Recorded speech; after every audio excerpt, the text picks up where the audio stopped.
It's estimated that the average American comes across nearly 4,000 ads per day. Some say it's closer to 10,000 ads per day.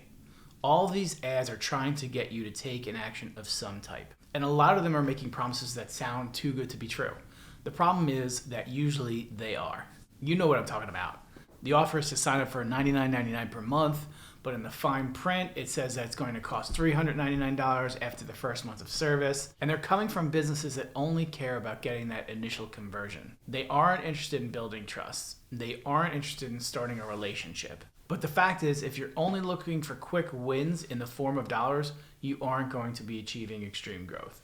Extreme growth will only happen if you genuinely want to form a real relationship with the people and gain their trust and build a mutually beneficial partnership with them over time. So how do you kickstart those relationships in a way that builds trust right off the bat?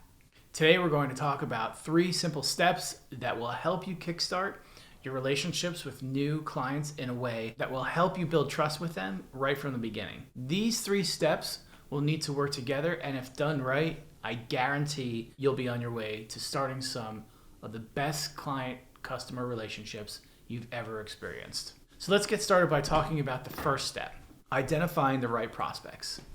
Now, obviously, the exact human you're going after is going to depend on your specific type of business. That being said, it's crucial that you check to make sure the prospective businesses that you choose to go after always check the following boxes. First, all of your prospects should have a common problem, and your product or service needs to be able to solve that problem.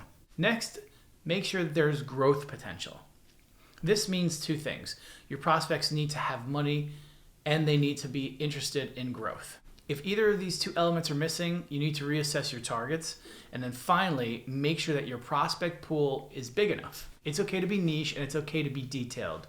In fact, it's recommended. But if you're looking for a needle in a haystack, it's probably worth considering broadening your target a bit. So these things may sound obvious, but I promise you that a lot of business owners fall into these traps. I've done it myself, and I'm sure that you have too. When I first started my agency, I spent far too much time and energy on trying to build companies that would attain a certain level of success and then come to me and say, I need to pause my marketing. I have too much business. In other words, the fact that I was getting them more business than they could handle put my agency out of the job in some cases. In some cases, it prevented us from even being able to scale those accounts because they needed to make more hires, they didn't have processes in place to support the growth, and so on. You need to target businesses that are just as interested in experiencing growth as you are in helping to provide that growth. Next, let's talk about starting new relationships by tapping into our partners' audiences. In my last video about leveraging people's buying decisions, I walked you through the process of thinking through the stakeholders, businesses, and partnerships that your prospects and potential customers tend to establish before, during, and after they typically form a relationship with you. In that exercise, we went through the process of identifying these associated businesses in order to strategically form referral partnerships with them. That's one way of getting referred new business through strategic partnerships. A complementary way to achieve the same goal is to think through not businesses, but networks, fan bases, or interest groups that you can also insert yourself into. For example, say you're a marketing agency, as an example, interested in working with engineering companies.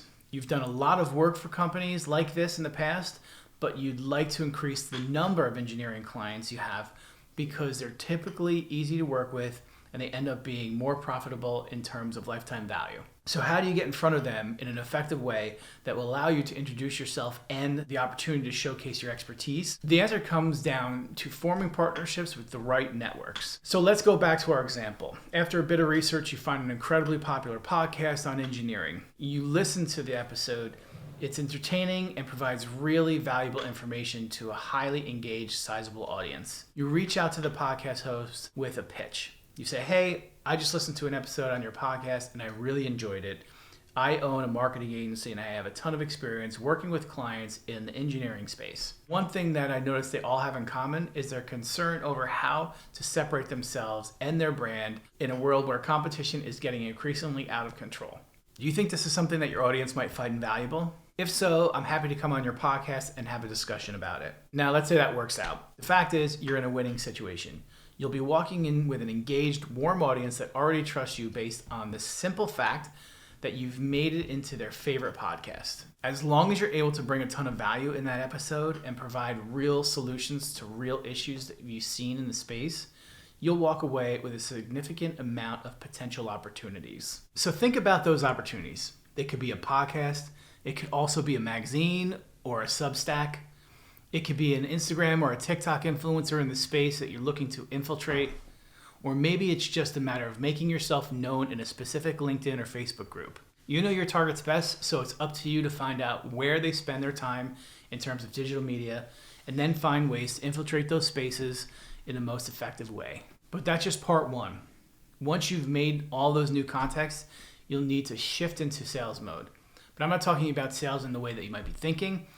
I want you to remember that the goal here is to start a relationship and build trust. This is the contact that you want to keep for a significant amount of time. Because of this, racing to the finish line won't always get you good long-term results. Try thinking about this new relationship as an opportunity to make them an offer they'll have a hard time saying no to. The fact is they have an issue and you can provide a solution. Your solution comes in the form of value to their business.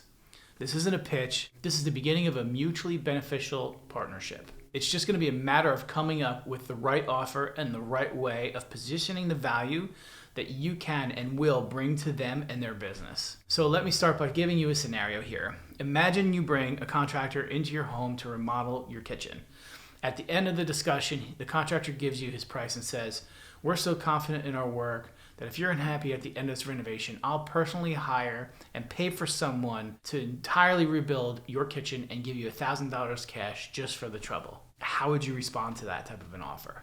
Personally, I would have a hard time saying no, because what is there to lose other than some time? If it doesn't work out, I'd still get the kitchen that I was looking for. It feels like there's virtually no risk. And ideally, this is how you want your clients and prospects to feel when you're beginning a relationship with them. We call this strategy risk reversal. Believe it or not, risk reversal is based on actual brain science. There's a specific part of your brain that deals with fear. It dictates our reactions to the people, events, and situations we find ourselves in every single day. When you are standing face to face with someone making a sale, this part of the brain is working in overdrive.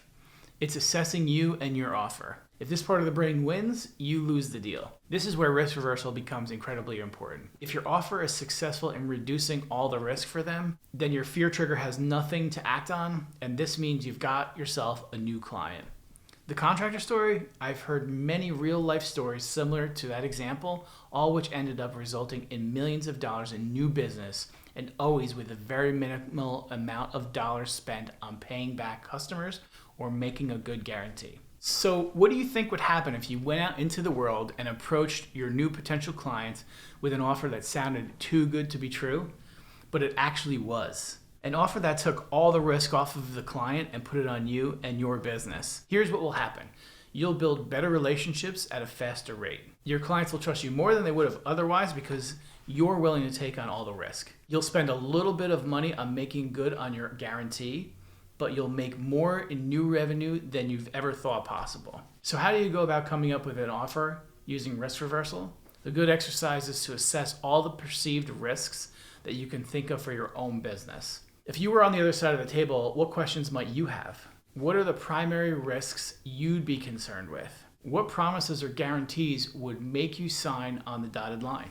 And inversely, what would make you walk out the door? The more specific you can be here, the more successful your offer or guarantee will ultimately be. The most basic risk reversal offer could be a 30-day money-back guarantee on a purchase. So maybe start with that and build on in a way that fits your specific business's model and on your service or your product. The crucial piece here is that you only make promises that you can keep. There shouldn't be anything bogus about your offer whatsoever. Keep it detailed, tell them exactly what can be expected if they decide to do business with you, and exactly what will happen if they are unsatisfied. Instill confidence that their pain points will be addressed, and that your product or service will be the thing to address them. In the end, you'll want to give them the promise of providing so much value that they'll be unable to say no. But keep in mind, the promise of providing value is only part of the equation. Now it's going to be your responsibility to not just deliver on that promise, but to over-deliver. If you want to kickstart the process of building great relationships with your clients, be sure to download the worksheet that accompanies this specific video on extremegrowth.com. This worksheet is strategically designed to help you think through everything that I've mentioned here and to help you clearly understand the next steps that you'll need to build a clientele that will last. Here's to achieving extreme business growth. I'm Chris Mulvaney. Thank you.